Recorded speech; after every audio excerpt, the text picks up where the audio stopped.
welcome back to my channel. It's AJ Foundation. Good evening to all of you. So guys, जैसा कि आप सब जानते हैं, हम कंप्यूटर का सिलेबस जो है वो हम MS वर्ड कंप्लीट कर चुके थे और अब हम जो है MS एक्सेल शुरू करने वाले हैं. राइट. सो बात करें अगर आज के टॉपिक की, अभी 2 दिन से वीडियोस नहीं आई थी. मैं आपको बता दूं, मैं थोड़ा सा बिजी था कहीं. बट आप इस चीज़ की बिल्कुल भी टेंशन मत लीजिए कि सिलेबस नहीं हो पाएगा. मैं विद इन टाइम आपका सिलेबस जो है वो कंप्लीट करवा दूंगा, एक गारंटी के साथ मैं कह रहा हूँ. ठीक है, आपका सिलेबस जो है वो विद इन टाइम कंप्लीट हो जाएगा. Don't worry. क्लियर. सो आज का टॉपिक है आपका MS एक्सेल. ठीक है. सो बात करें अगर MS एक्सेल की, तो MS एक्सेल है क्या? MS एक्सेल एक इलेक्ट्रॉनिक स्प्रेडशीट है. क्या है? इलेक्ट्रॉनिक स्प्रेडशीट है, या फिर सिंपली आप इसको स्प्रेडशीट भी कह सकते हैं.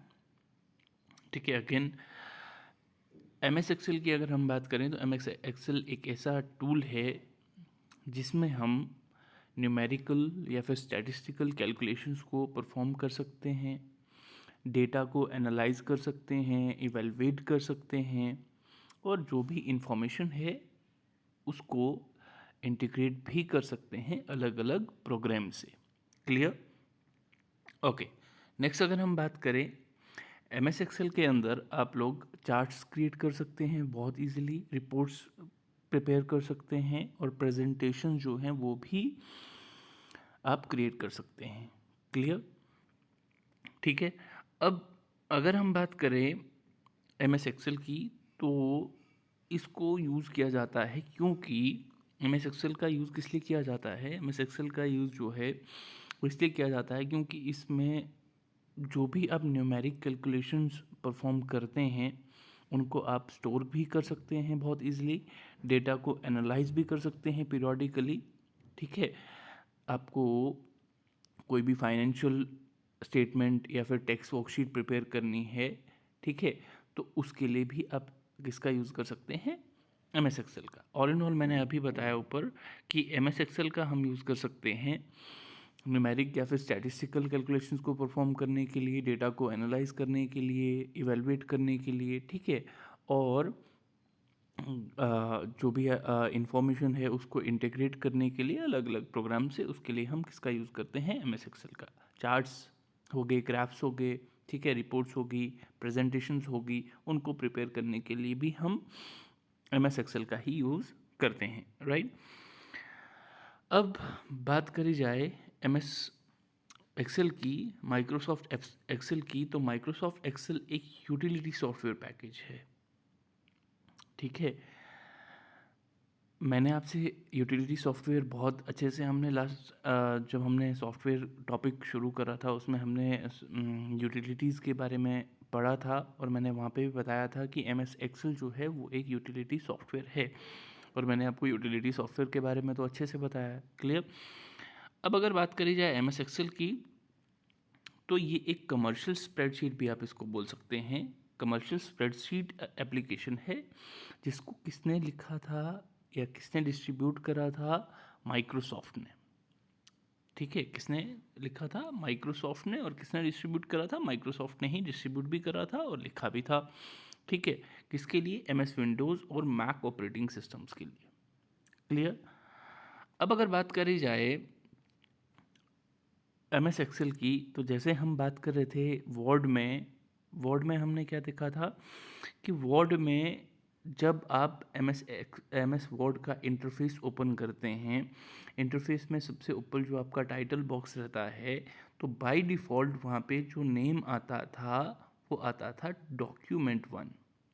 राइट. अगर हम बात करें MS एक्सेल की, तो MS एक्सेल में जब आप MS एक्सेल ओपन करेंगे, जब आप इंटरफेस आपके सामने आएगा, तो बाय डिफ़ॉल्ट जो डॉक्यूमेंट नेम होगा या फाइल नेम होगा वो आपका क्या रहेगा? Book 1. ध्यान में रखिएगा इस चीज़ को कि बाय डिफ़ॉल्ट जो आपका फाइल नेम होगा वो क्या होगा? Book 1. क्लियर है बात? अच्छा, फाइल एक्सटेंशन की बात करें, जब हम बात कर रहे थे MS वर्ड में, तो मैंने बोला था .doc ये कब तक था? 2007 तक, और 2007 के बाद डॉट डॉक एक्स जो है फाइल एक्सटेंशन वो यूज़ किया जाने लगा था। ठीक है, अब अगर बात करें फाइल एक्सटेंशन की किस में, एम एस एक्सेल में, तो 2003 से पहले जो फाइल एक्सटेंशन यूज़ करा जाता था एम एस एक्सेल की फाइल्स जब आप सेव करते थे, तो एम एस एक्सेल की फाइल्स में जो फाइल एक्सटेंशन थी वो क्या रहता था? Dot x L S. ठीक है, और फिर 2007 के बाद जो फाइल एक्सटेंशन यूज़ किया जाने लगा, और अभी के जो भी वर्जन्स हैं उनमें जो यूज़ हो रहा है उसमें है dot x L S x. Important है, पूछा जा सकता है, सो ध्यान से इसको याद रखिएगा। क्लियर? नेक्स्ट अगर बात करें हम एक्सेल 2007 और 2003 के बीच का डिफरेंस, ठीक है, और उससे पहले जो थे, तो एम एस एक्सेल और एम एस एक्सेल 2003 और उससे पहले वाले और 2007 वाले के बीच का अगर कंपैरिजन किया जाए तो उनमें क्या चेंज, जो सबसे इम्पॉर्टेंट चेंज या जो सबसे जो चेंज लाया गया था वो क्या था कि पहले जो अ, आपके पास एम एस एक्सेल था उसमें 2003 वाले या उससे पहले उनमें आपका एक मेन्यू रहता था, फाइल मेन्यू। ठीक है, जब आप एम एस एक्सेल को ओपन करेंगे तो सामने लेफ़्ट साइड पे, टॉप लेफ़्ट साइड पे आपको एक मेन्यू देखने को मिलेगा। वो कौन सा था? File menu. ठीक है, अब उस फाइल मेन्यू को रिप्लेस किया गया ऑफिस बटन से। ठीक है, किससे रिप्लेस किया गया? ऑफिस बटन से। किसमें? 2007 वाले एम एस एक्सेल जो आया उसमें क्या चेंजिंग आई कि एम एस एक्सेल को, सॉरी, फाइल मेन्यू को रिप्लेस किया गया एम एस ऑफिस बटन से। क्लियर? अब मैंने अभी बताया कि एम एस एक्सेल जो है वो एक इलेक्ट्रॉनिक स्प्रेडशीट है, या फिर आप ये सिंपली स्प्रेडशीट भी कह सकते हैं, या फिर आप कह सकते हैं कि एक कमर्शियल स्प्रेडशीट एप्लीकेशन है। क्लियर? अब स्प्रेडशीट होता क्या है, स्प्रेडशीट के बारे में थोड़ा सा जानते हैं। ठीक है, सो स्प्रेडशीट क्या होता है? एक कलेक्शन होता है इलेक्ट्रॉनिक शीट्स का, जिसके अंदर आपके पास अलग अलग तरह का डेटा रोज और कॉलम्स में पाया जाता है। ठीक है, क्या होता है स्प्रेडशीट? स्प्रेडशीट एक कलेक्शन होता है इलेक्ट्रॉनिक शीट्स का, जिसके अंदर डेटा जो है वो कहाँ पे पाया जाता है? रोज और कॉलम्स में। ठीक है, या फिर आप ये भी कह सकते हैं कि अरेंजमेंट होता है सेल्स का। अभी सेल्स के बारे में बात करेंगे। अरेंजमेंट होता है सेल का किस में? कॉलम और रोज में।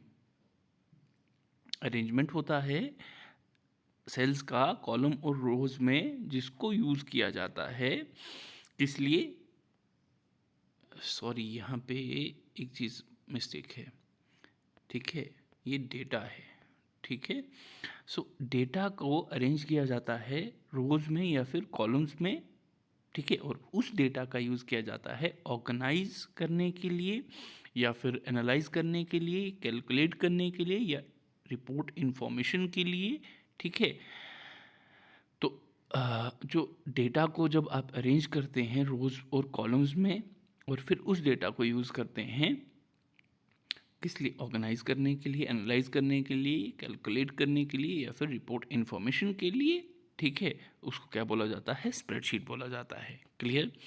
नेक्स्ट अगर हम बात करें, अगेन एक और स्प्रेडशीट आपको किसी भी वे में पूछा जा सकता है। ठीक है, सो अगेन अगर हम बात करें कि स्प्रेडशीट की एक और डेफिनेशन की अगर हम बात करें, तो ये एक इलेक्ट्रॉनिक डॉक्यूमेंट होता है जिसमें डेटा को अरेंज किया जाता है रो और कॉलम्स में एक ग्रिड के। अब ग्रिड क्या होता है? देखिए, ग्रिड क्या होता है? जिसमें कॉलम्स भी होते हैं और रोज भी होती हैं। ये एक ग्रिड है, राइट? ठीक है, सो ये स्प्रेडशीट क्या होता है? ये भी एक इलेक्ट्रॉनिक डॉक्यूमेंट भी बोल सकते हैं, जिसमें डेटा को अरेंज किया जाता है एक ग्रिड के रोज और कॉलम्स में, और फिर उसको मैनिपुलेट किया जाता है और कैलकुलेशंस में उसका यूज़ किया जाता है। क्लियर? ऑलराइट, देन अगर हम बात करें कुछ टर्म्स एम एस एक्सेल की रिलेटेड। ठीक है, उससे पहले मैं आपको इंटरफेस दिखा दूं एम एस एक्सेल का। तो ये जो है एम एस एक्सेल का इंटरफेस होता है, ये है। ठीक है, अब देखिए एम एस एक्सेल के इंटरफेस में क्या क्या चीज़ें रहती हैं। सबसे टॉप पे, ठीक है, सबसे टॉप पे आपको क्या देखने को मिलेगा, टाइटल बार। और ये हम पीछे बात कर चुके हैं, जब हम एम एस वर्ड पढ़ रहे थे वहाँ पे मैं आपको बता चुका हूँ। टाइटल बार में आपका टाइटल रहता है। देन राइट साइड में यहाँ पे आपके पास क्या क्या रहता है, विंडो कंट्रोलर, ठीक है, उसमें आपका मिनिमाइज, मैक्सिमाइज और क्लोज विंडो का ऑप्शन रहता है, ठीक है। उसके बाद फिर आपका कौन सा बार रहता है, टाइटल बार के नीचे मेन्यू बार, जिसमें आपके टैब्स होते हैं, अलग अलग टैब्स, ठीक है। फिर उसके बाद आपका टूल बार रहता है, ठीक है। नीचे जब आप किसी भी टैब को ओपन करेंगे तो अलग अलग आपको ग्रुप्स जो हैं वो देखने को मिलेंगे, ठीक है। So just below the menu bar lies the tool bar, और टाइटल बार टॉप पे, देन मेन्यू बार और फिर टूल बार। और मैंने वहाँ पे भी बताया था, मैंने वहाँ पे भी आपको एक चीज़ बताई थी कि मेन्यू बार और टूल बार जो है, एक टर्म आती है रिबन। मेन्यू बार और जो आपका टूल बार होता है, इन दोनों को कंबाइन करके एक टर्म होती है, उसको क्या कहा जाता है, रिबन बोला जाता है। सो रिबन क्या होता है, मेन्यू बार और टूल बार के कॉम्बिनेशन को रिबन बोला जाता है। क्लियर। अब देखिए यहाँ पे कुछ आपको एक्स्ट्रा चीज़ें ऑब्वियसली देखने को मिलेंगी, ठीक है। जब आप ओपन करेंगे एम एस एक्सेल, ठीक है, तो सामने आपका जो इंटरफेस होगा वो कुछ ऐसा होगा, और उसमें मैंने आपको कुछ चीज़ें बताई। यहाँ पे क्विक एसेस टूल बार, ठीक है, क्विक एसेस टूल बार में जो सबसे कॉमन कमांड्स होती हैं वो आपको देखने को मिलेंगी। लाइक आपको सेव का ऑप्शन देखने को मिलेगा, अंडू रीडू का ऑप्शन देखने को मिलेगा, ठीक है। फिर उसके बाद बात करें अगर, तो यहाँ पे आपको ये चीज़ देखिए ध्यान से, ठीक है। हम पहले बात करते हैं सेल की। तो सेल क्या होता है, सेल देखिए जो इंटरसेक्शन होता है रोज और कॉलम्स का, एक इंटरसेक्शन जो होता है रो और कॉलम का, उसको क्या बोला जाता है, सेल, ठीक है। सो ये आपका एक सेल है, देखिए यहाँ पे ये आपका एक सेल है, ठीक है, ये क्लियर। सो ये आपका क्या है, एक सेल है। सो सेल होता क्या है, रो और कॉलम के इंटरसेक्शन को सेल बोला जाता है। अब आप जब एम एस एक्सेल ओपन करेंगे, तो एम एस एक्सेल ओपन करने पे आप जिस भी, देखिए अगर हम बात करें रोज़ की और अगर हम बात करें कॉलम्स की, तो रोज़ जो हैं उनको जो है कैसे बताया गया है, नंबर्स के फॉर्म में, और जो आपके कॉलम्स हैं उनको अल्फ़ाबेट्स की फॉर्म में बताया गया है, ठीक है। मतलब ये आपके कॉलम्स हैं ABCD, ठीक है, और वैसे ही आपकी रो जो है 1 2 3 4 एंड सो ऑन, ये आगे चलते जाएंगे, ठीक है।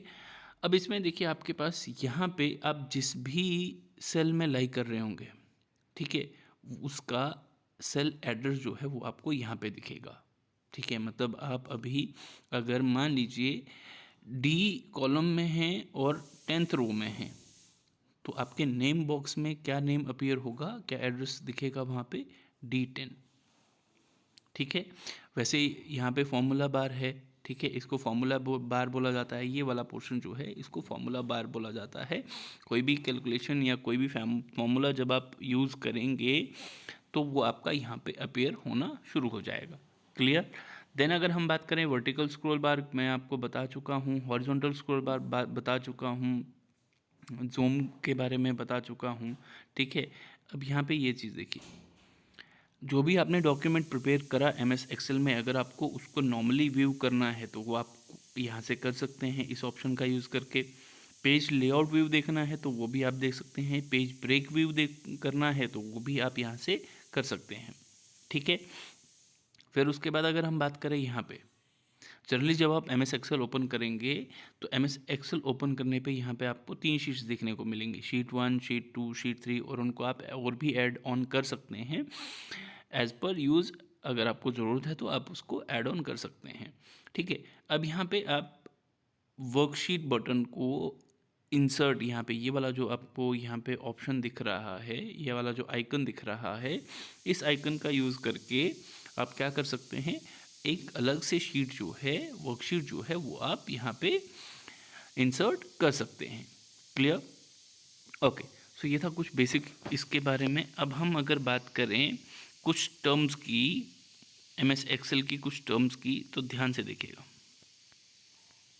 ओके, सबसे पहले बात करते हैं एब्सोल्यूट सेल रेफरेंस की।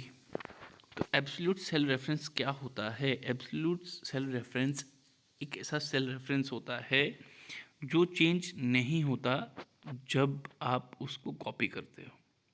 ठीक है, एब्सोल्यूट सेल रेफरेंस क्या होता है? एक ऐसा सेल रेफरेंस जिसको चेंज नहीं किया जा सकता अगर उसको कॉपी कर दिया तो।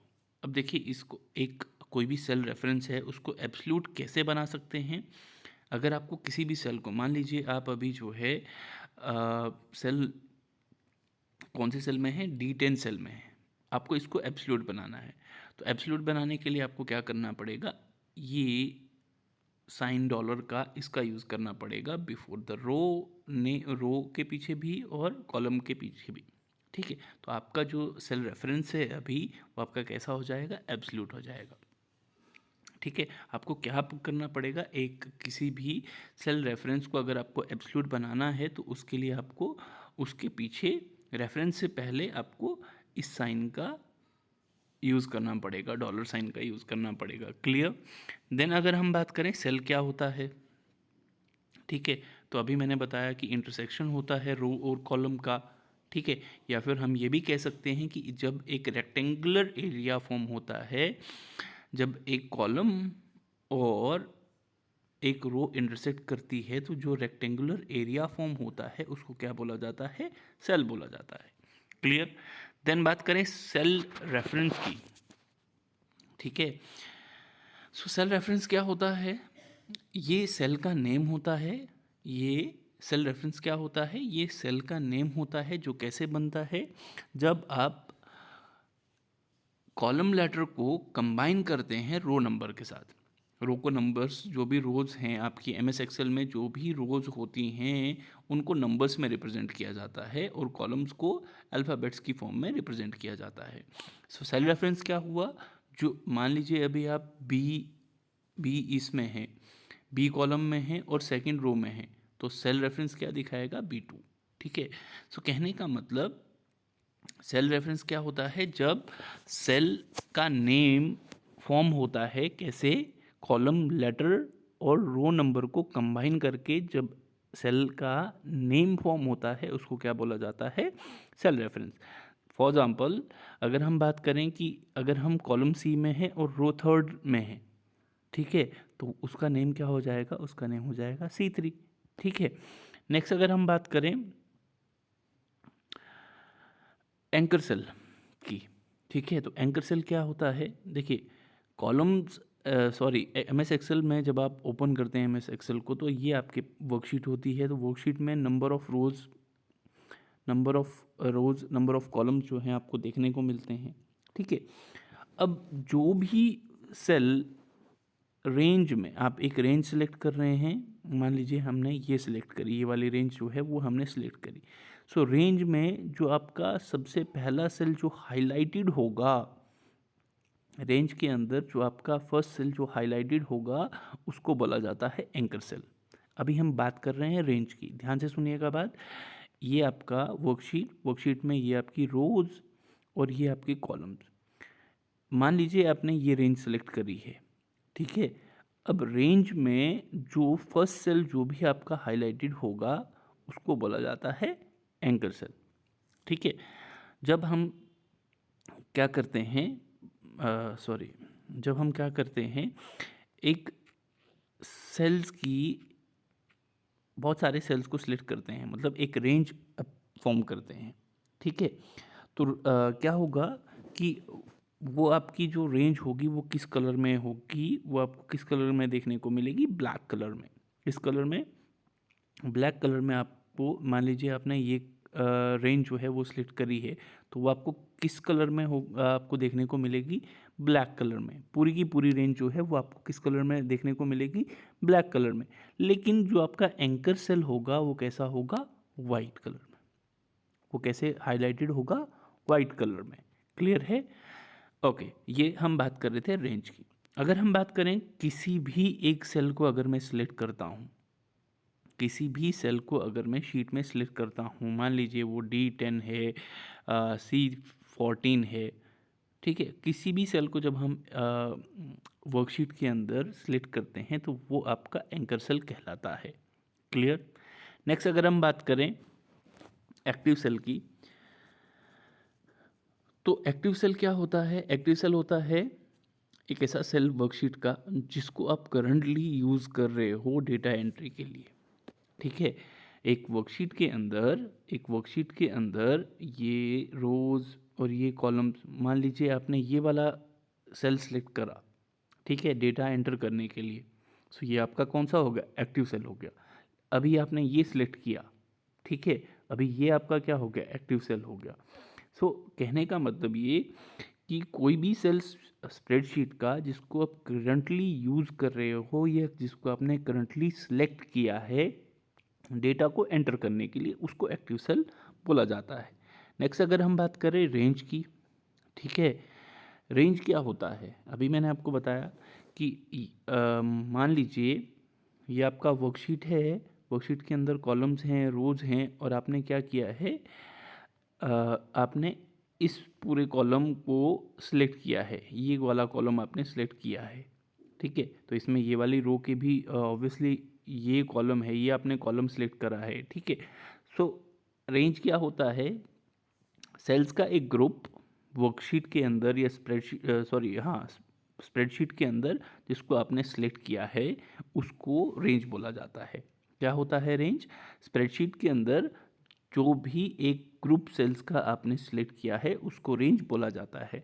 अब रेंज वर्टिकली भी हो सकती है या आप हॉरिजॉन्टली भी बना सकते हैं, ठीक है, ये भी एक रेंज कहलाएगी। क्लियर है? ये भी एक ग्रुप है सेल्स का स्प्रेडशीट के अंदर, इसको आपने सिलेक्ट किया है, ठीक है। सो हॉरिजॉन्टली भी आप रेंज को क्रिएट कर सकते हैं, वर्टिकली भी आप रेंज को क्रिएट कर सकते हैं, ठीक। ओके, देन अगर हम बात करें वर्कशीट की, ठीक है, वर्कशीट की अगर हम बात करें तो वर्कशीट क्या होता है, ठीक है, ये आपका वर्कशीट है, ठीक है, या अगर हम इंटरफेस से बात करें तो ये जो आपका पूरा का पूरा, ये आपका एक पूरा का पूरा वर्कशीट है, ठीक है, ये आपका क्या है? वर्कशीट है। मतलब जो ग्रिड होता है कॉलम और रोज का एमएस एक्सेल के अंदर, आ, उसको क्या बोला जाता है? वर्कशीट बोला जाता है। क्लियर? ओके,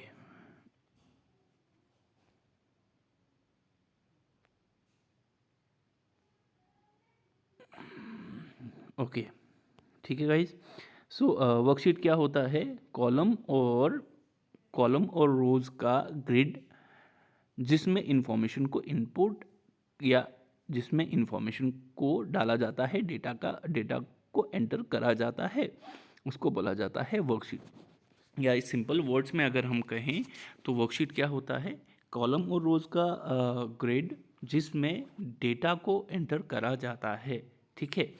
नेक्स्ट अगर हम बात करें वर्कबुक, तो अभी मैंने बताया था जब हम बात कर रहे थे, जब मैंने आपको एक्सेल का इंटरफेस शो करवाया तो लास्ट में मैंने आपको कहा कि आपको ना शीट 1, शीट 2 देखने को मिलेगा, शीट 3 तक देखने को मिलेगा। अगर आपको और शीट्स इंसर्ट करनी है तो शीट 4, शीट 5 ऐसे आपको देखने को मिलेगा, ठीक है। वर्कबुक क्या होता है? इन सारी वर्कशीट्स का कलेक्शन जिनका यूज़ किया जाता है एक साथ एक फाइल के अंदर, उसको वर्कबुक बोला जाता है। वर्कशीट और वर्कबुक में ध्यान से सुनिएगा। वर्कबुक वर्कशीट जो है वो आ, सिर्फ एक ग्रिड है कॉलम और रोज का जिसमें आप इंफॉर्मेशन जो है या डेटा जो है, डेटा को एंटर करते हो। वर्कबुक क्या है? ऐसी बहुत सारी वर्कशीट्स का कलेक्शन जिसको हम एक फाइल के अंदर यूज़ करते हैं, उसको वर्कबुक बोला जाता है। क्लियर है बात? अब नेम बॉक्स, अभी मैंने आपको बताया नेम बॉक्स जो है वो कहाँ पे? फॉर्मूला बार के जस्ट टूल बार के नीचे लेफ्ट साइड में, टूल बार के जस्ट नीचे लेफ्ट साइड में क्या होता है? Name box. अब ये नेम बॉक्स का काम क्या होता है, या ये भी बोल सकते हैं हम कि फॉर्मूला बॉक्स के जस्ट लेफ्ट में जो है नेम बॉक्स होता है। अब ये नेम बॉक्स क्या करता है, जो भी एक्टिव सेल है या करंट सेल है, जिस भी करंट सेल पे आप डेटा एंटर कर रहे हैं या काम कर रहे हैं, उसकी इन्फॉर्मेशन आपको कहाँ पे मिलेगी, नेम बॉक्स में, कि हाँ अभी आप इस सेल पे, इस सेल के अंदर जो है वो डेटा को एंटर कर रहे हैं। B5 है तो B5 में आप डेटा एंटर कर रहे हैं तो नेम बॉक्स में क्या आएगा, नेम बॉक्स में अपीयर होगा B5। क्लियर है। नेक्स्ट नेक्स्ट आता है आपका फॉर्मूला बार। अब फॉर्मूला बार का क्या काम होता है, ठीक है। फॉर्मूला बार जो है, आप जिस भी एक्टिव सेल में काम कर रहे हैं उसमें आप क्या डेटा यूज़ कर रहे हैं या क्या फॉर्मूला उसमें अप्लाई कर रहे हैं, उसको कौन डिस्प्ले करता है, फॉर्मूला बार। फॉर्मूला बार क्या करता है, जो भी आपका एक्टिव सेल है, एक्टिव सेल के डेटा को डिस्प्ले करता है कौन, फॉर्मूला बार, ठीक है। अब अगर फॉर्मूला आप एंटर कर रहे हैं, कोई जिस भी एक्टिव सेल के अंदर आप कोई भी फॉर्मूला एंटर कर रहे हैं, तो फॉर्मूला बार जो है उस फॉर्मूला के सारे कंपोनेंट्स को शो करेगा, ठीक है। बात ध्यान से सुनिएगा कि फॉर्मूला बार करता क्या है, फॉर्मूला बार का काम क्या होता है। फॉर्मूला बार के अंदर जो भी आपका एक्टिव सेल है, उस एक्टिव सेल का डेटा जो है वो कहाँ पे डिस्प्ले होगा, फॉर्मूला बार के अंदर, ठीक है। नेम बॉक्स के अंदर क्या होगा, उस सेल का एड्रेस कि आप कौन से सेल पे कौन से सेल के अंदर काम कर रहे हो, ठीक है। और अगर उसी सेल के अंदर, किसी भी सेल के अंदर अगर आप कोई फॉर्मूला अप्लाई कर रहे हो या फॉर्मूला यूज़ कर रहे हो, तो जो आपका फॉर्मूला बार है वो उस फॉर्मूला के एक एक कंपोनेंट को यहाँ पे शो करेगा फॉर्मूला बार के अंदर। क्लियर है बात। नेक्स्ट अगर हम बात करें इसी के अंदर, जब भी फॉर्मूला बार में आपका जो फॉर्मूला होगा जो आप अप्लाई कर रहे हैं, तो हमेशा फॉर्मूला किससे शुरू होगा, इक्वल टू के साइन से। किससे शुरू होगा, इक्वल टू के साइन से। क्लियर। नेक्स्ट अगर हम बात करें कॉलम और रोज़ की, ठीक है। सो कॉलम और रोज़, देखिए MS एक्सेल के अंदर जो वर्कशीट होता है, ठीक है, वर्कशीट में आपको रोज़ देखने को मिलेंगी और कॉलम्स देखने को मिलेंगी, ठीक है। अब अगर बात करें एक्सेल 2003 तक की, तो एक्सेल 2003 तक जो स्टैंडर्ड अमाउंट था कॉलम्स का, किसका, स्टैंडर्ड अमाउंट जो था कॉलम्स का, वो कितना था, 256 कॉलम्स सिर्फ पाए जाते थे। किसमें, एक्सेल 2003 तक आपके पास एक वर्कशीट के अंदर 256 कॉलम्स पाई जाती थी। और रोज़ की अगर हम बात करें, रोज़ की अगर हम बात करें तो टोटल कितनी रोज़ पाई जाती थी, 65,536 रोज़, ठीक है। और अगर हम बात करें MS एक्सेल 2007 से और उसके ऑनवर्ड्स, 2007 और उसके आगे जो एक्सेल के वर्जन आए, उसमें मैक्सिमम नंबर ऑफ रोज जो हैं पर शीट, एक शीट के अंदर, एक वर्कशीट के अंदर जो है रोज को इंक्रीज कर दिया गया, कितना, ध्यान से देखिएगा, 10,48,576 रोज कर दी। और कॉलम को कितना इंक्रीज कर दिया, 16,384। क्लियर। सो ये बहुत इंपॉर्टेंट है, ध्यान से इसको एक बार देख लीजिएगा, ठीक है। एक्सेल 2003 के अंदर और उससे पहले जो वर्जन थे उनके अंदर सिर्फ 256 कॉलम्स थे और 65,536 रोज थी।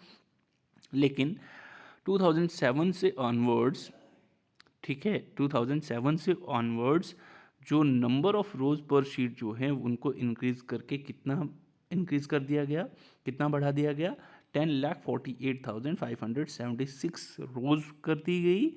और कॉलम्स की अगर बात करें तो 16,384 कॉलम जो है वो आपको एक एक्सेल शीट के अंदर, एक वर्कशीट के अंदर 2007 के ऑनवर्ड्स जो भी के आगे जो भी वर्जन्स आए हैं उनमें आपको देखने को मिलेंगे।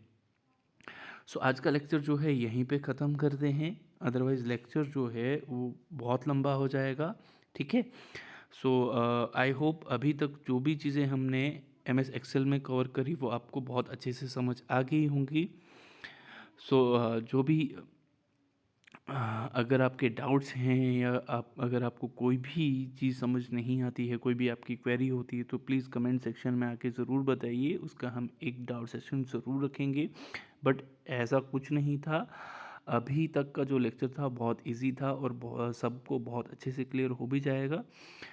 सो जो भी लोग हमारे चैनल पे नए विज़िट कर रहे हैं उनसे एक रिक्वेस्ट है कि चैनल पे जो भी वीडियोस हैं उनको ज़रूर देखें, और अगर कंटेंट अच्छा लगे तो वीडियो को लाइक ज़रूर करें, शेयर करें और सब्सक्राइब करें, और बेल आइकन को प्रेस करना ना भूलें। Thank you so much.